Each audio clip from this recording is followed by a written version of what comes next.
ውድ ምእመናን አላህ ጥበበኛ ጌታ ነው።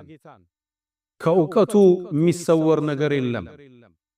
ሁሌም ትክክልና ማይሳሳትም ጌታ ነው። ምድር ላይ ለሚፈጸመው ነገር ሁሉ በጥልቀት ያውቀዋል።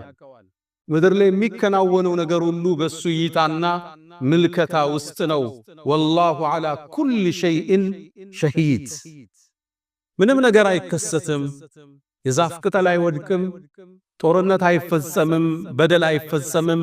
አላህ ያየው የተመለከተው ያወቀው የጻፈው ቢሆን እንጂ ኃያልና አሸናፊ የሚፈልገውን መፈጸም የሚችል ጥበቡ የሰፋ ረሒሙን ወዱድ ባሮችን የሚወድ አዛይ ጌታ አላሁ ጀለ ፊ ዑላ። ምድር ላይ የሚከሰቱ የትኛውም ክስተት አንዳንዴ በሰውኛ ቢርቀንም በእኛ ምልከታ ቢጠናንም አላህ ግን በደንብ ያውቀዋል። ከእውቀታችን በላይ ቢመስለንም ለምን ይሄ ነገር እየሆነ አላህ ዝም አለ የሚል ብዥታ አንዳንዴ ቢሰማንም አላህ ግን ያውቀዋል። እንዲከሰት የፈቀደው እሱ ለሚያውቀው ጥበብና ጥበብ ብቻ።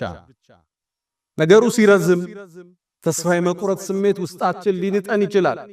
ሐታ ኢዘ ስተይአሰ ሩሱሉ እኛን አይደለም ነቢያቶችን አንዳንድ ይሄ ስሜት ሊነካቸው ይችላል። መታ ነስሩላህ የአላህ ድል መቼ ነው ብለውም ጥያቄ አቅርበዋል። ኢነ ነስረላሂ ቀሪብ የጌታህ ድል ቅርብ ነው በላቸው ብሎ መለሰ አላህ።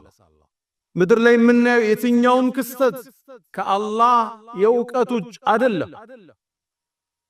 አላህ ለሚያውቀው ጥበቡ የተፈጸመ ነው። ሊቀይራቸውም አላህ ቻይ